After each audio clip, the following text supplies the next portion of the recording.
Welcome to the PA Books podcast. PA Books is a production of PCN, the Pennsylvania Cable Network. This program features interviews with authors of books on Pennsylvania people, history, sports, business, nature, and politics. We hope you enjoy this podcast.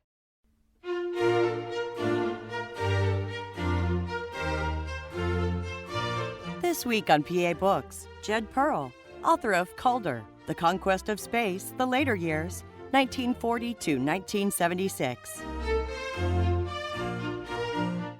Jed Perl, author of Calder, The Conquest of Space. Now, you've written two books about Alexander Calder, and between them, the two books total over 1,000 pages. What is it about Alexander Calder that fascinates you so much to give him this kind of treatment? Well, first of all, this artist, who's one of the best-known American artists of the 20th century, had never had a biography. There had never been a biography written about Calder. So this was an opportunity to tell a story that had really never been told when I began work on this two-volume biography a dozen years ago.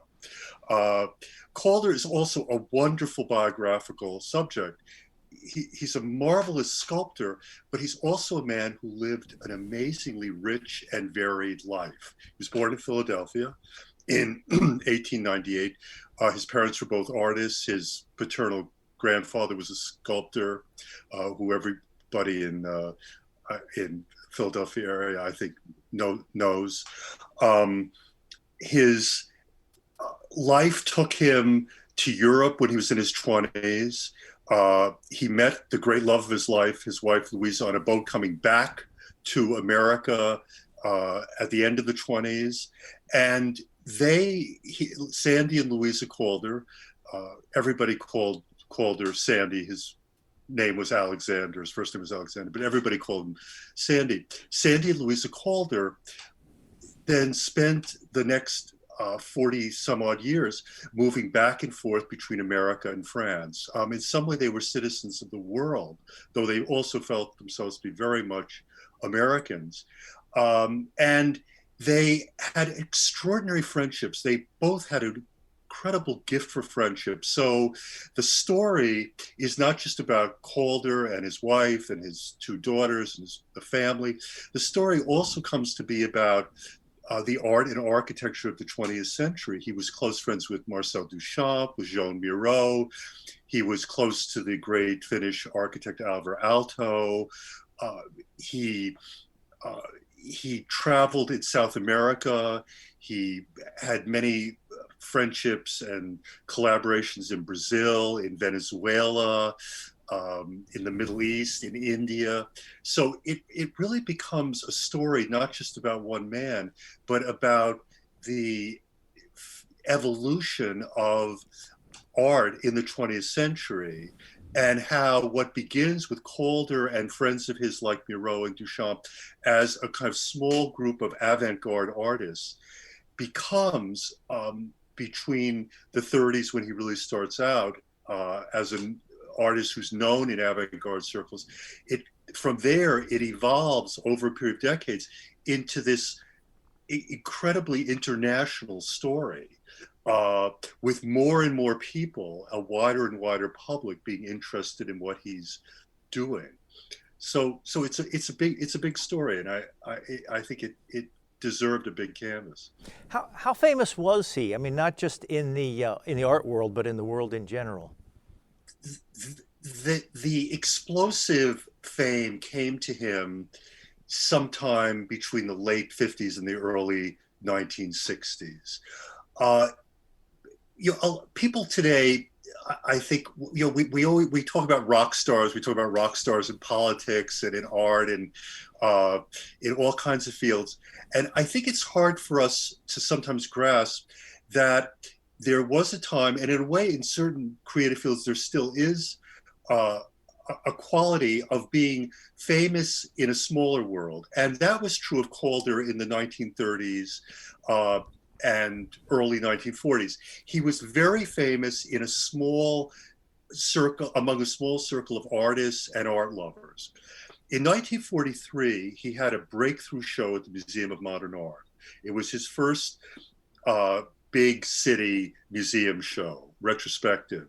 And that was really a game changer. The show opened and it was so popular in 1943, this is during the war, that they actually extended it for a number of weeks into the early weeks of 1944. And that show started to pivot him from being an artist beloved by a smaller group of people to a large group of people. But because of the war, there was a kind of a holding back. And then in the 50s, his popularity starts to grow. Interestingly, not really first in America, but more in Europe and interestingly in South America, where younger artists and a younger collecting public in Brazil especially were really excited about what he was doing. And then in the late 50s, it just like it pops. And in the 60s, he starts to get all these commissions for monumental public sculptures. And from then on until his death in 1976, it's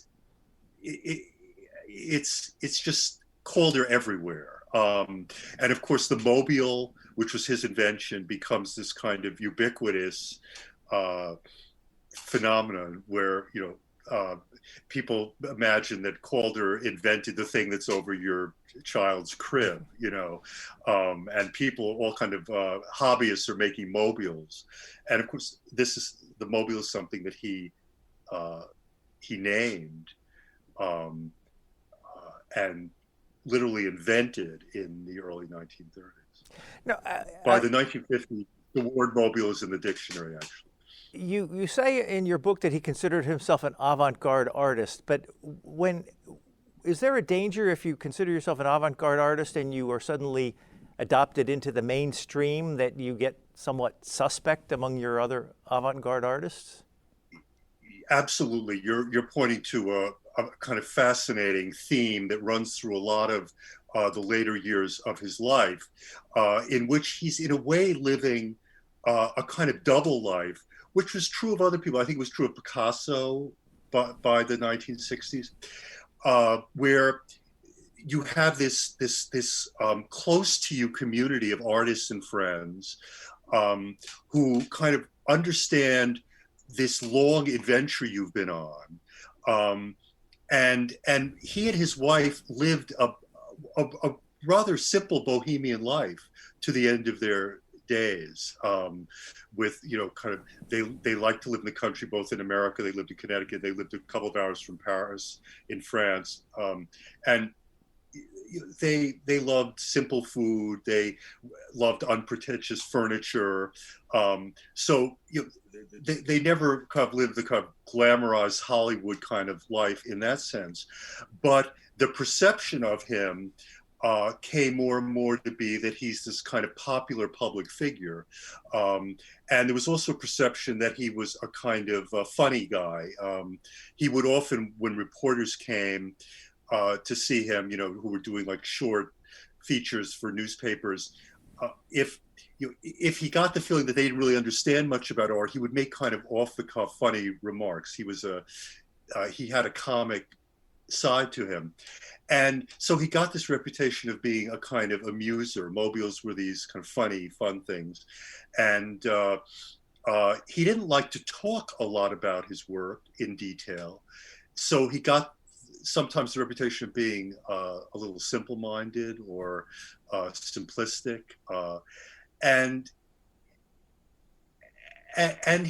But he was so often frustrated by this.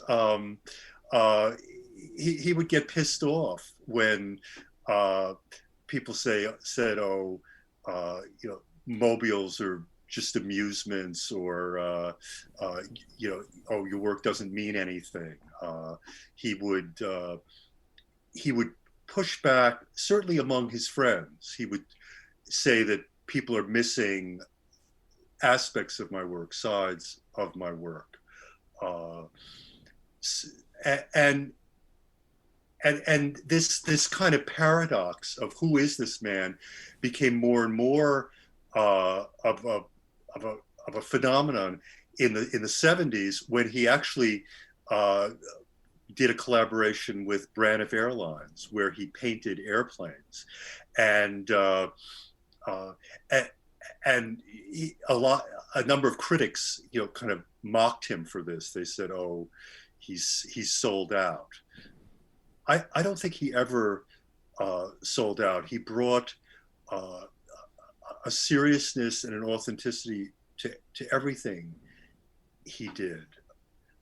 So if you had gone to Alexander Calder's studio while he was working, what would it have looked like? What did the studio look like? What did he look like when he was working? Well, he didn't like people in his studio when he was working, actually. But you could go and visit when he was, downtime. His studios were chaotic to the visitor. They looked chaotic. It seemed like this kind of great jumble of tools and cut pieces of metal and piled on tables, and things that seemed half done or undone, leaning against the walls, hanging from the ceiling. But he knew where everything was, and could go to a pile and pull out something he's done 30 years earlier and put it back together exactly the way it was supposed to be. He called his studios not studios but workshops. He said, I'm going to my shop. And he had studied engineering in college, and he liked he liked to feel that making art had a kind of matter-of-fact, unpretentious quality to it, and that it somehow it wasn't this highfalutin thing. It was a process of making that connected what he did with what anybody who made something did, whether that person was perhaps an auto mechanic or a baker or an engineer.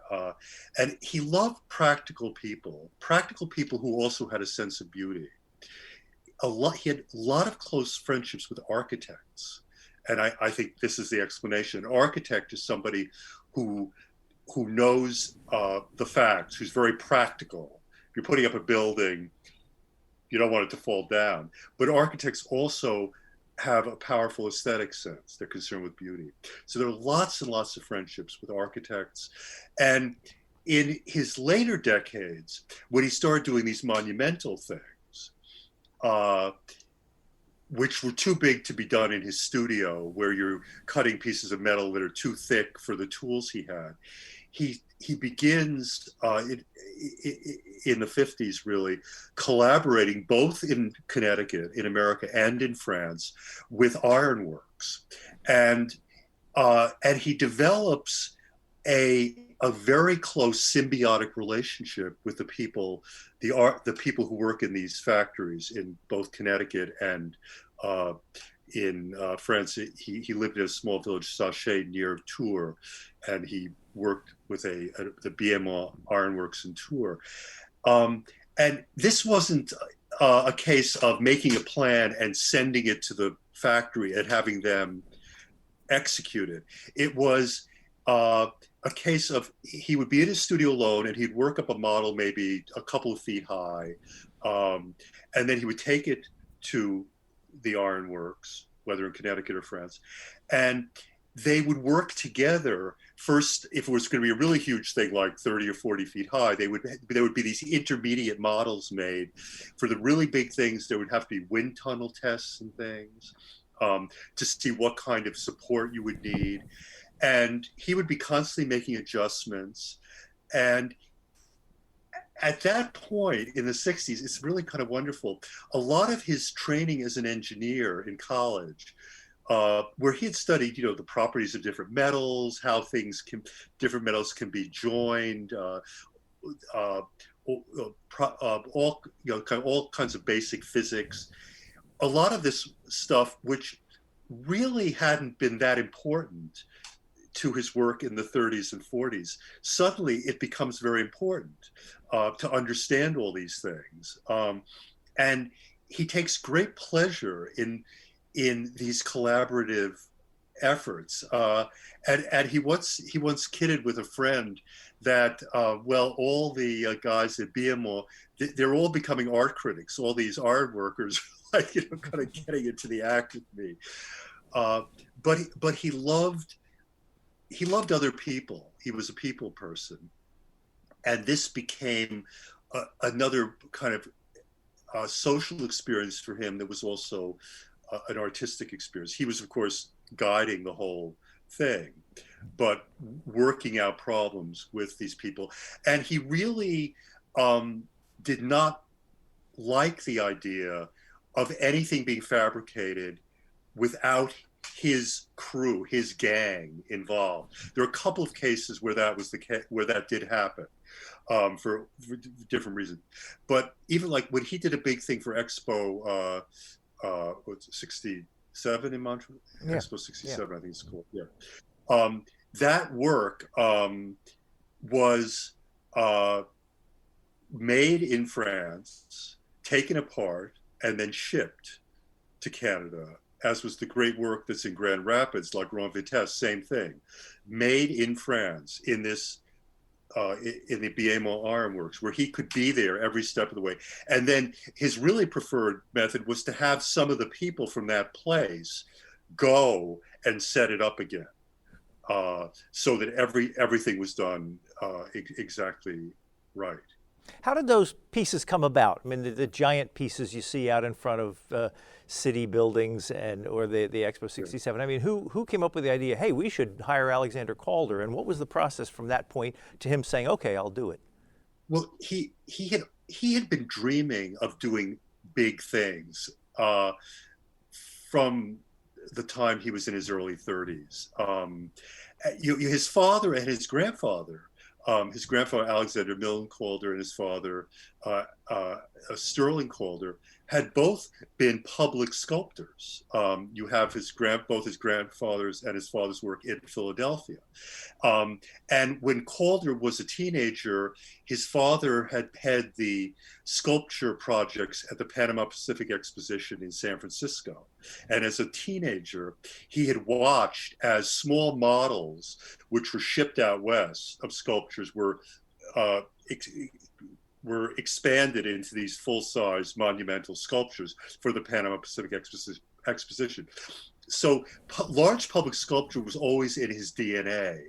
And in the 30s, he kept trying to get people to do these things. Like around the 1930 World's Fair in New York, he tried to get people interested in ideas he had for a huge moving sculpture, but nobody was interested. He did something. He did do a project for the 39 World's Fair. He'd also done a small fountain for the Spanish Pavilion at the 37 World's Fair in Paris. But in the 30s, nobody had money for these things, and the idea of monumental abstract sculpture was still almost inconceivable.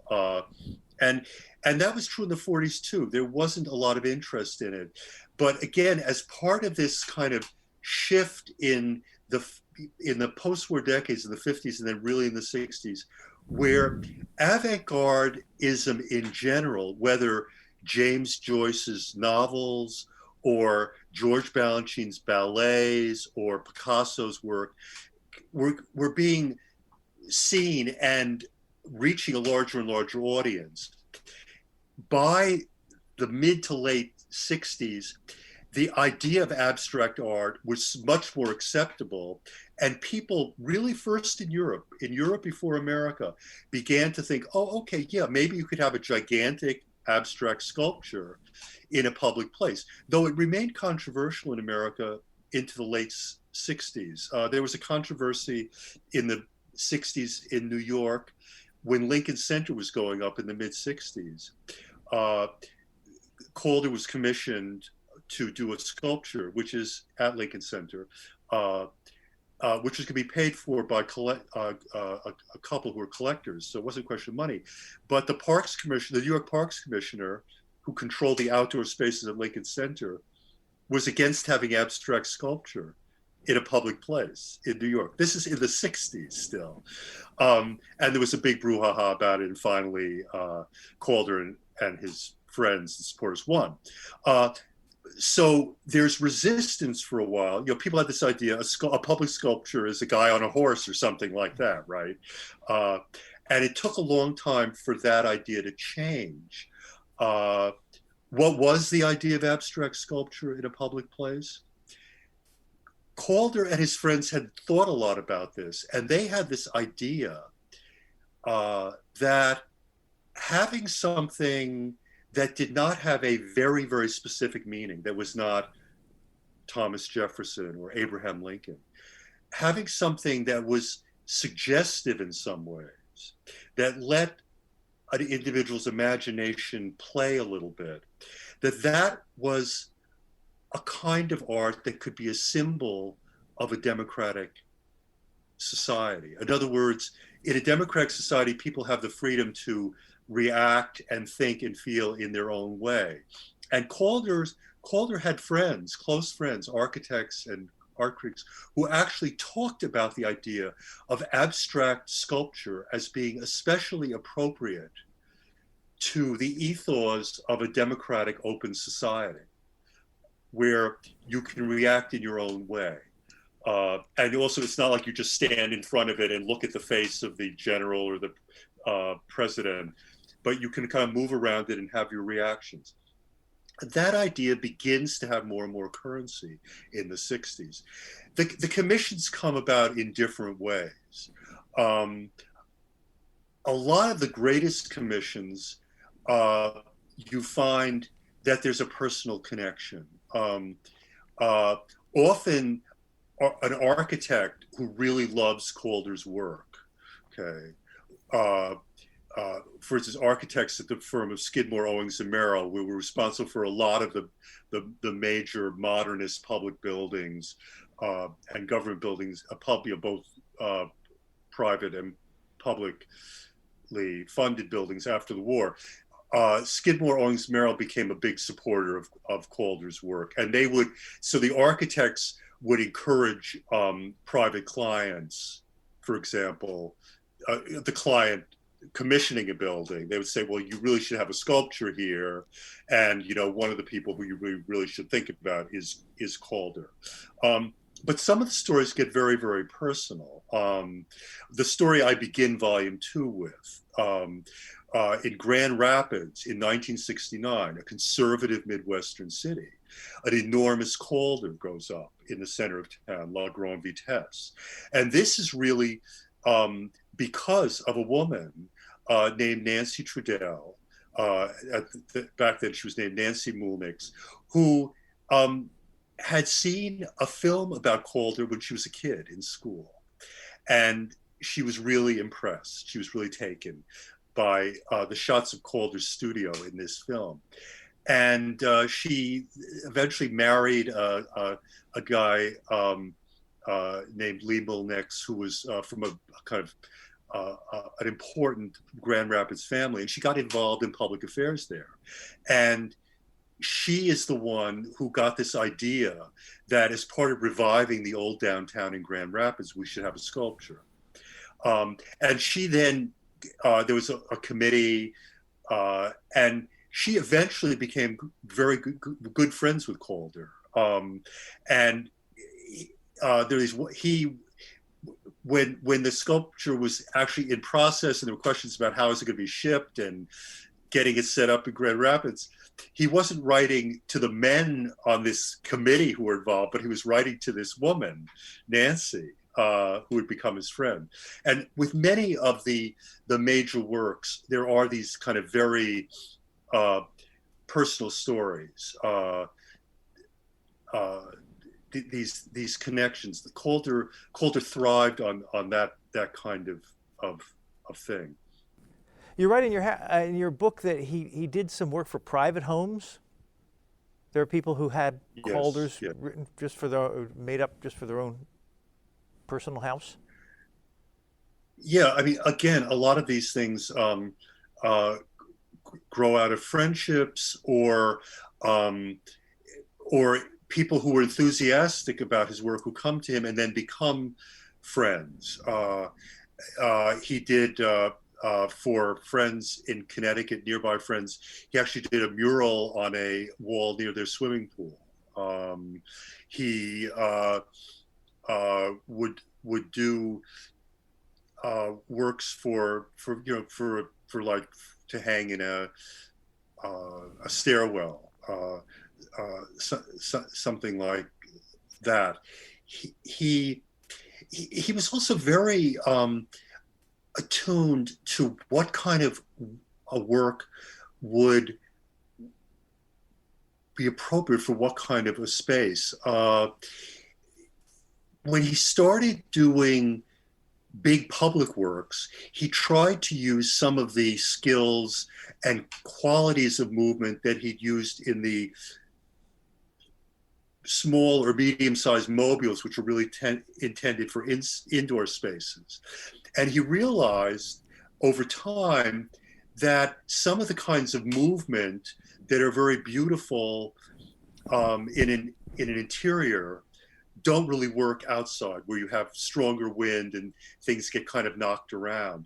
So he came more and more to emphasize in the big public works stability, stasis, and develop mechanisms, a kind of single fulcrum, for instance, where rather than having all these different elements moving at different speeds as you would have in some of the smaller middle-sized mobiles, he would have a single bar which rotated in the wind and created a kind of bold effect that worked outdoors.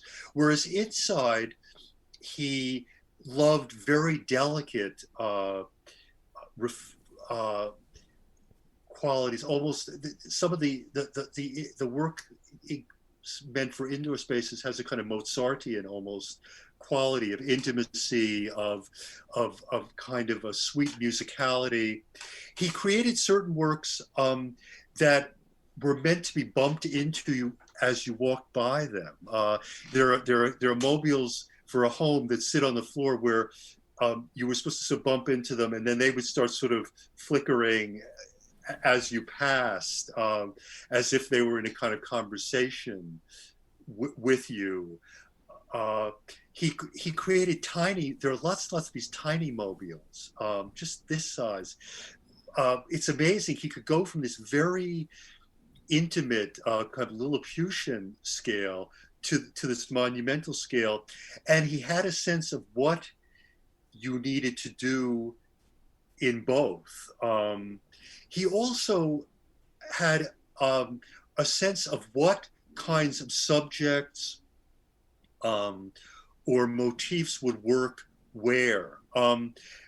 As many people, I think, know, and some people are lucky enough to have Calder posters or lithographs in their homes. Calder, when he worked on paper or on canvas, in his last 20 years, he did hundreds and hundreds of works in gouache, this water-based medium, in color, on paper. He would do all kinds of insanely wacky kinds of things. He would do like a series of people playing cards, or he would get into funny faces or crazy parades of people and animals. At the same time, he would be doing a very austere 10 or 15 foot stabile, black, with one or two, profiles with very simple shapes. And I think he had all this energy, and all these kind of crazy ideas in his head. And some of them he thought, for now, they wouldn't go over in a big public place. They would end up being like kind of one-line jokes or something. But then sometimes a few years later, some of those crazy ideas will kind of filter into these bigger works. Did his work evolve over time? I mean, if you personally, since you've studied him so much, looked at a piece that he did. Could you sort of tell where in the timeline it fell? It evolves, and it also tends to circle around too.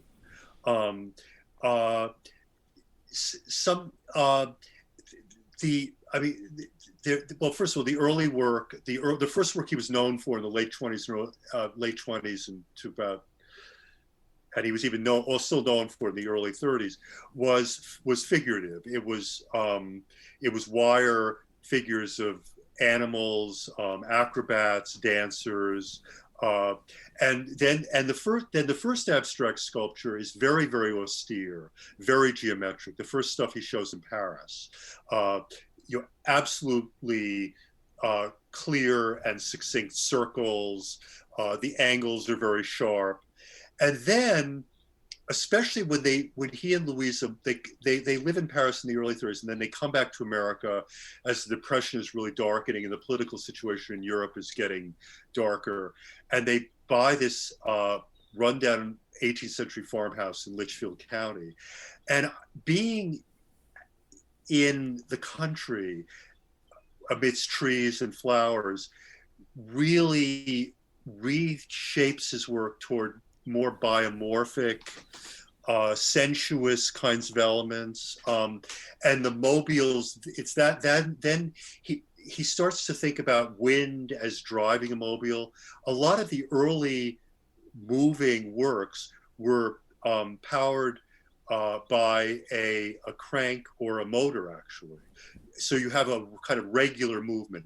And it's really in Connecticut in the later 30s and into the 40s that the idea of this kind of unpredictable naturalistic movement comes in. And in a sense, by the end of the 40s, you might say he has his repertoire of images and his vocabulary, you might say, of forms and ways of putting forms together.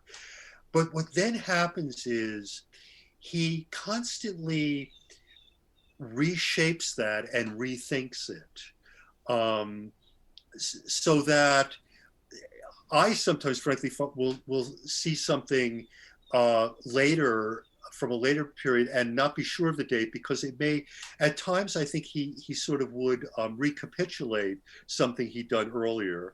And particularly with the later stabiles, he will sometimes return to the very austere geometry of the earlier 30s. So there's both constant evolution and also this kind of cycling around. At the very end of his life, he does this crazy series of large, they're like sort of around life-size figures in cut metal of these kind of wacky women who have 3 legs and high heels, and sometimes they have 3 arms, and they're very they're funny but disturbing. They're like kind of disturbing goddesses or crazy vaudeville actresses or something. And that is, in some respects, a return to his circus, which he created in the late 20s with these small figures which he manipulated in performances. But they're also very different. So there's constant change, but a constant kind of rethinking. And frankly, this is one of the things I love about him, that the work has all these different moods and aspects. I could not imagine writing a long book about, for instance, the great Italian still life painter Morandi, who painted the same series of bottles and pictures and so on for decades and decades, and lived in Bologna with his sisters all his life. He's a very, very great artist, but I don't know if I could write more than 15 or 20 pages about him. So one of the wonderful things about Calder is not only does the life have so many aspects of friendships and geographic shifts and places, but the work keeps changing. And then I think there are also changes that I talk about toward the end of the book that have to do with uh, the aging of a person. Calder had Parkinson's disease in his later years, which was a very closely held fact in the family. Even close friends didn't know. It's interesting. I mean, he never needed assistance walking. A few months before he died, he was in Jerusalem overseeing planning for a big commission, and they walked all over the old city of Jerusalem, up and down, and he was fine. But this is a man who would love to dance. He loved jazz bands. He loved dancing to jazz. Or after he and Louisa were in Brazil, they got very into the samba. He loved mobility. He loved movement, obviously. And to have in your later decades the challenge of something that made movement harder, I think affected the work. And I think, speaking rather generally, there's a growing appreciation and interest in stasis and weightiness in the later work. Now, some of that has to do with these outdoor commissions where mobile elements were not necessarily viable. But I think some of it also has to do with him reacting also to changes in his own body, which is not unusual in creative people. You know, they shifting capacities. With great artists, they often lead to a shedding of earlier kinds of virtuosity, but then an embrace of new kinds of character and strength. Jed, in your book, you write about a show that was at the Guggenheim. That it was. What made that show so monumental? Well, this is in the 60s, the first half of the 60s, and it broke all attendance records. I think they had a Van Gogh show at the Guggenheim a little while before, and Calder broke the attendance records of Van Gogh, and it was pandemonium at the Guggenheim. Up until this point, in galleries and museums, people had been allowed to touch the mobiles, blow on them, which is really how it should be, you know, because you want to see them move. And one of the interesting things when you see them move is they move in different ways. Some of them have kind of this kind of movement. Some of them have very fast movement. Some of them go up and down. But at the Guggenheim, it was crazy. I mean, kids were racing down those ramps of the Frank Lloyd Wright building, banging into things. They had to move things. They had to put plexiglass in the middle of the show. Apparently, one friend of Calder's wrote, the Calders were in Paris by the end of the show, wrote and said that a mobile that belonged to another friend had been like damaged, and you know, it wasn't quite clear how it could be kind of gotten right again. And Calder commented about the show. He said, well, everybody loves my work, but the fan mail, it's all from kids under 6.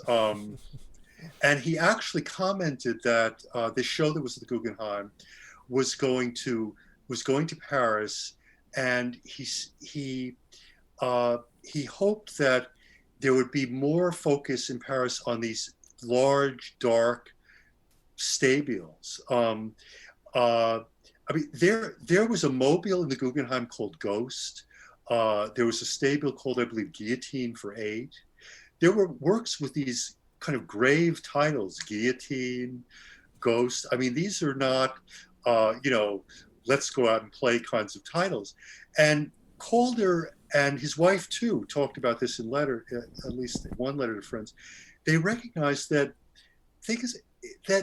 okay, it's great to be super duper famous and have the money and the commissions rolling in, but it's disturbing when the gravitas that's also part of your work is completely missed. Uh, Calder was a profoundly happy man.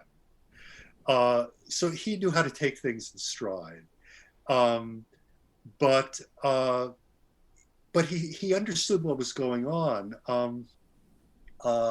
What I don't think he fully understood was how many younger artists in the 60s were looking to his work, not so much to the mobiles, but to the stabiles, to the work he was doing in the 60s.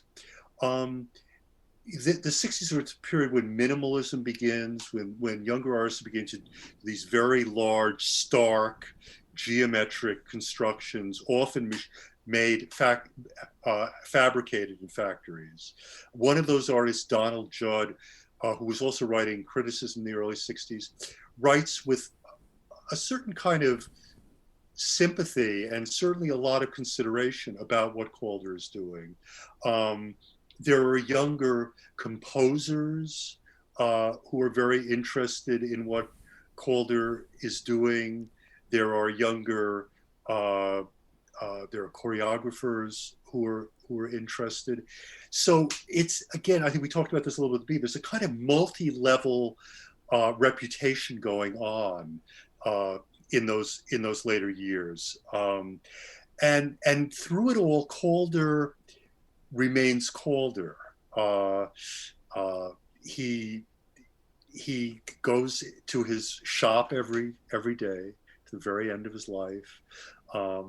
It's funny, in Sachet, this village they lived in France, in the later decades of his life, he finally builds an enormous studio, because people are kind of saying, hey, you really should have like a fancy studio. You're really famous. But he never really uses it to work. He goes back to this kind of funky studio in next to this house they had in Sachet, just an old, I think it was a carriage shed or something, a kind of work shed, which is more like the studio he loves in Connecticut, which is. So he loved. Excuse me, to the end of his life. Is the studio in Connecticut still there? Can you visit it? Yes. Not at this point. The family, who are just the most extraordinarily careful and caring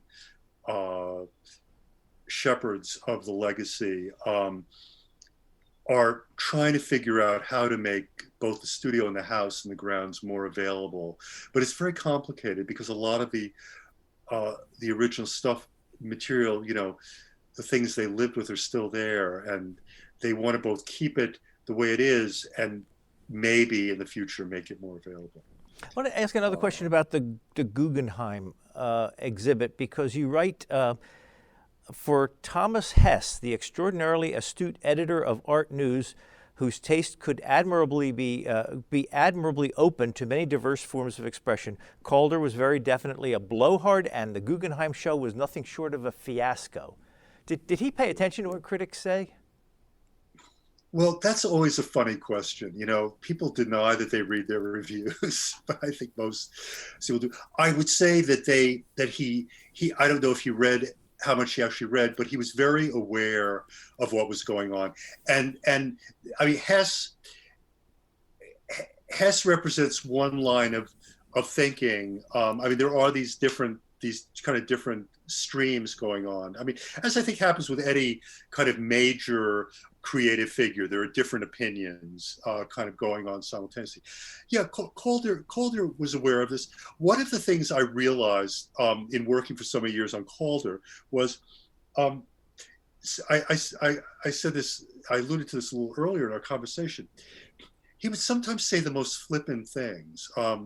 He once said he was having a show at the Tate in London, and an English newspaper reporter comes over to France and interview him, and he says something like, "Well, I went over to London to make sure the mobiles weren't banging into each other, and that was that." Okay, and you think, God, I mean, what a silly thing to say.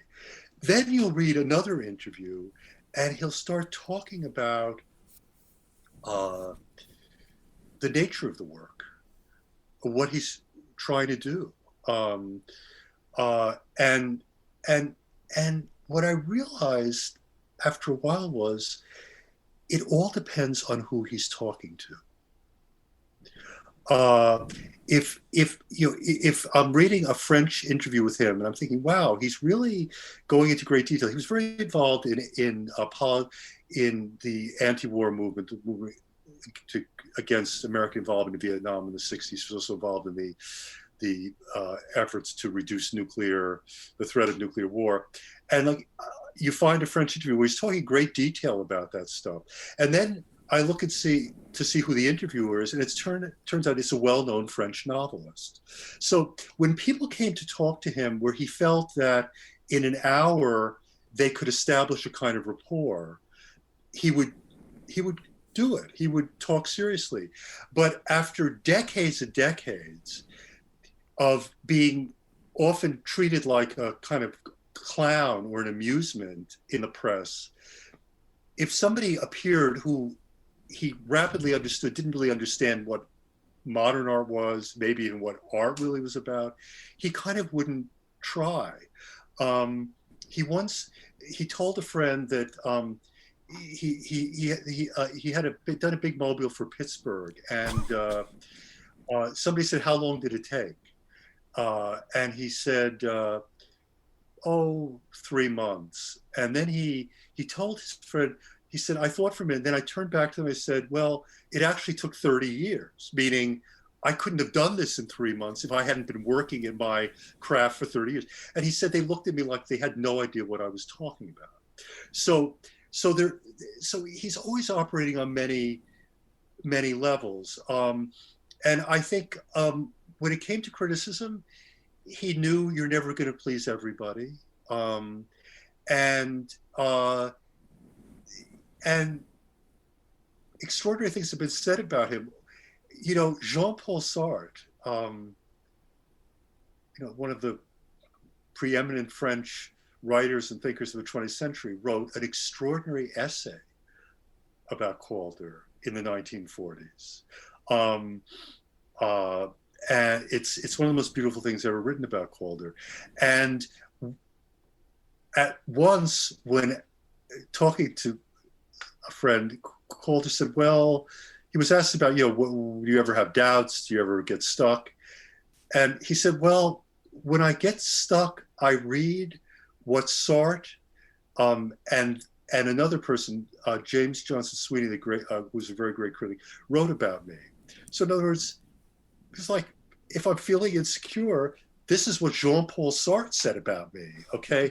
So, some people are pissed off by my work, but others get it. And I think he accepted that and he went on. Sometimes his joie de vivre, his ability to carry on, pissed people off.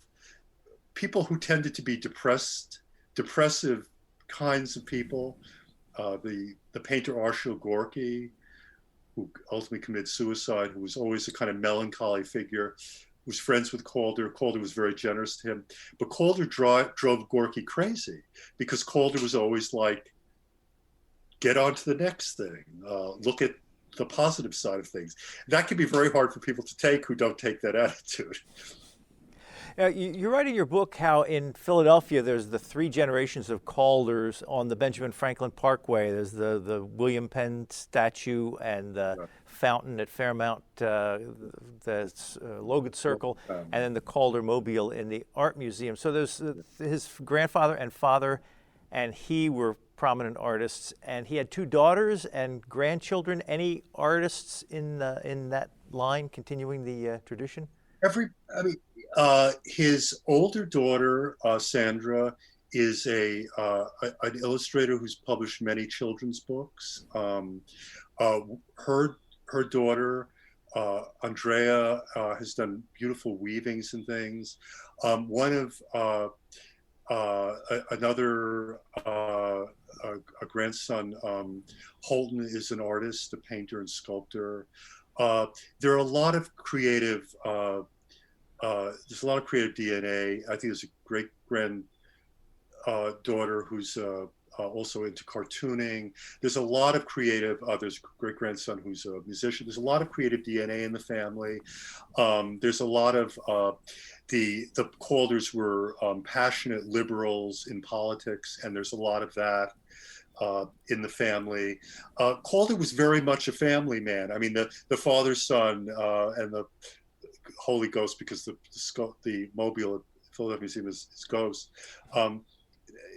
Calder was always a family man. I mean, he had complicated relationship with his parents. His father was a famous sculptor, but he was close to his family. His mother, in her later years, she lived well into her 90s, lived in a little house on their property in Connecticut.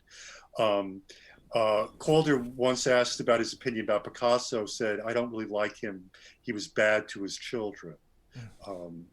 And Sandy and Louisa Calder were devoted to their children, their grandchildren, and the family remains very, very much that way. The foundation is run by one of Sandy Rohr, one of the grandsons. So yeah, and actually Calder died in October '76. Actually, there was a Calder festival in Philadelphia a month before he died. He and his wife were in America. Even when they were in their last decade or so, they were living mostly in France, but they would come to America every fall, at least for a few months. And when they were in New York City, they stayed with their daughter in her house on McDougal Street. And the day before Calder died, he was in Washington to complete plans for a huge combination mobile and stable in the Hart office, Senate office building, which is an extraordinary work, a great masterpiece. And the next day, he had all kinds of things planned. He had a show up at the Whitney when he died, which was a huge success. And he died early in the morning in his daughter's house on McDougal Street, which was close to where he started out as an artist. He started out in Greenwich Village as an artist. He first courted Louisa in Greenwich Village that first winter after they met. And his last words, he'd had a heart attack. He had these terrible chest pains, and they had called an ambulance, and he was getting dressed. It was very early in the morning. And he's putting on his clothes, and his son-in-law said to him, "Pop." Everybody called him in the family. A lot of friends called him Pop. He said, "Pop, can I help you?" And he said, "No, I'll do it myself." And those were his last words before he collapsed. And his other son-in-law, who wrote later that was Calder, that his last words were, "I'll do it myself." That he always marched to his own drummer, and he was a very hardworking man. People say you make your own luck, but he was also a very lucky man, really. You write in your story that he had quite the parties at his home in Connecticut. If you went to a Calder party, what would it have been like? Who would have been there, and what would the mood have been? Well, this was their house in Roxbury. It's an old 18th century farmhouse, very unpretentious. And they had added on a kind of somewhat larger living room kind of space.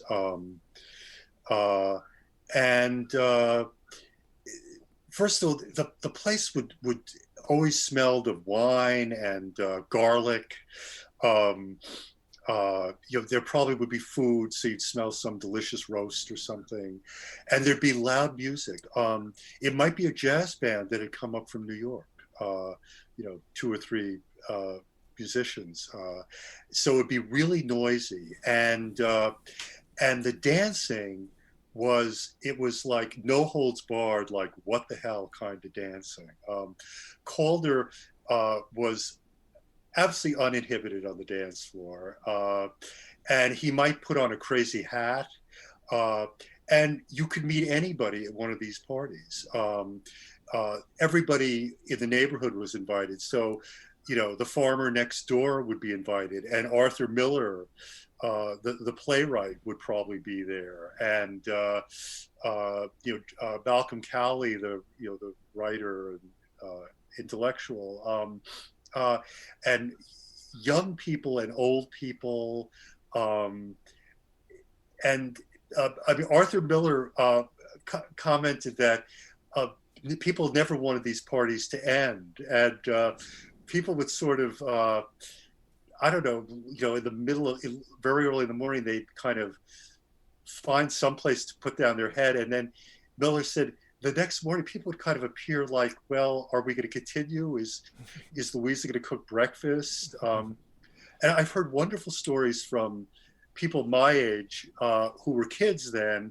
One child, very close friends, about sort of waking up, in the middle of the night and coming down and just it's like almost a bacchanalian scene,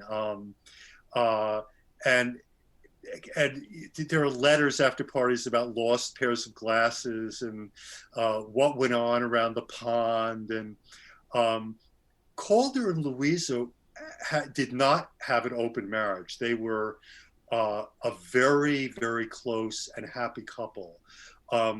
Calder, loved to hug people. He was very physical in that way.